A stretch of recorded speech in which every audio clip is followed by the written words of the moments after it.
বাংলাদেশের ৯০ জেলেকে দিয়ে ৯৫ জনকে নেবে ভারত। ভারত ও বাংলাদেশে আটক উভয় দেশের জেলেদের পারস্পরিক প্রত্যাবর্ষণ প্রক্রিয়া গতকাল শনিবার চূড়ান্ত পর্যায়ে পৌঁছেছে। উভয় দেশের কর্তৃপক্ষ আইনগত প্রক্রিয়া শেষ করে বন্দীদের মুক্তি দিয়েছে। ভারতীয় কোস্ট গার্ডের একটি সূত্র জানিয়েছে, ৯৫ জন ভারতীয় এবং ৯০ জন বাংলাদেশি জেলে একে অপরের দেশ থেকে আন্তর্জাতিক সামুদ্রিক সীমানা রেখার দিকে রওনা দিয়েছেন। আজ রোববার দুপুরে তাদের নিজ নিজ দেশের প্রতিনিধিদের কাছে হস্তান্তর করা হবে।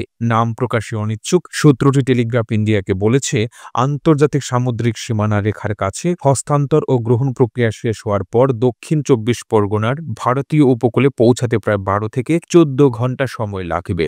আশা করি ভারতীয় জেলেরা ৬ জানুয়ারি সকালে এখানে পৌঁছাবেন। পশ্চিমবঙ্গ সরকারের একজন শীর্ষ কর্মকর্তা জানিয়েছেন, জেলেদের সাগর দ্বীপে নিয়ে যাওয়া হবে। সেখানে মুখ্যমন্ত্রী মমতা বন্দ্যোপাধ্যায় তাদের স্বাগত জানাবেন। মমতা সাগর মেলার প্রস্তুতি তদারক করতে দ্বীপটি পরিদর্শন করবেন। ওই কর্মকর্তা বলেন, মুখ্যমন্ত্রী তাদের দীর্ঘদিনের বন্দিত্ব নিয়ে উদ্বেগ প্রকাশ করেছিলেন। ব্যক্তিগতভাবে তাদের সঙ্গে সাক্ষাৎ করবেন। গত অক্টোবরে বাংলাদেশের বাগেরহাট জেলায় ৪টি ট্রলারে থাকা ৬৪ জন ভারতীয় জেলে গ্রেপ্তার হন। পরে পটুয়াখালী জেলায় আরও ২টি ট্রলারে থাকা ৩১ জনকে গ্রেপ্তার করা হয়। বাংলাদেশে তারা কয়েক মাস বন্দী থাকার পরিপ্রেক্ষিতে পশ্চিমবঙ্গের একাধিক মৎস্যজীবী সংগঠন অভিযোগ করে ডক্টর মোহাম্মদ ইউনূসের নতুন সরকার অপ্রয়োজনীয়ভাবে কঠোর হয়েছে।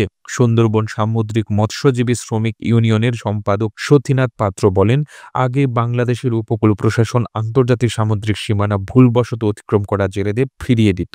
এবার অপ্রয়োজনীয়ভাবে কারাদণ্ড দেওয়া হয়েছে।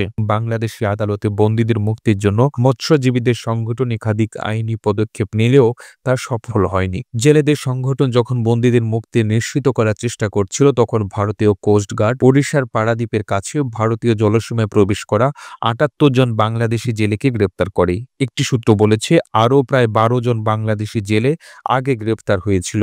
আমাদের হেফাজতে প্রায় ৯০ জন বাংলাদেশি থাকায় আমাদের জেলেদের মুক্তির জন্য দর কষাকষি শুরু করা সহজ হয়েছিল। ভারতীয় জেলেদের মুক্তির প্রক্রিয়া শুরু হয় গত ২৬ ডিসেম্বর। বাংলাদেশের স্বরাষ্ট্র মন্ত্রণালয়ের একজন উপসচিব আটক ৯৫ জনের বিরুদ্ধে মামলা প্রত্যাহারের সিদ্ধান্ত ঘোষণার মধ্য দিয়ে এই প্রক্রিয়ার সূচনা হয়। পরে ভারত সরকারও ৯০ জন বাংলাদেশি জেলের বিরুদ্ধে মামলা প্রত্যাহার করে। অবশেষে দুই দেশের সিনিয়র কর্মকর্তারা ৫ জানুয়ারি যৌথ প্রত্যাবাসন বাস্তবায়নের জন্য সম্মত হন। প্রতিবেদনটি ভালো লেগে থাকলে আপনার ফেসবুকের টাইমলাইনে এখনই শেয়ার করুন। সেই সঙ্গে বিশ্ব বাংলার ফেসবুক পেজটিকে ফলো করুন ও বিশ্ব বাংলার ইউটিউব চ্যানেলটিকে সাবস্ক্রাইব করুন। আর আপনি বাংলাদেশের কোন জেলা থেকে এই ভিডিওটি দেখছেন আমাদের কমেন্ট করে জানান। আমরা পরবর্তী ভিডিওতে আপনাকে ধন্যবাদ জানাতে ভুলব না। এতক্ষণ বিশ্ব বাংলার সাথে থাকার জন্য অসংখ্য ধন্যবাদ।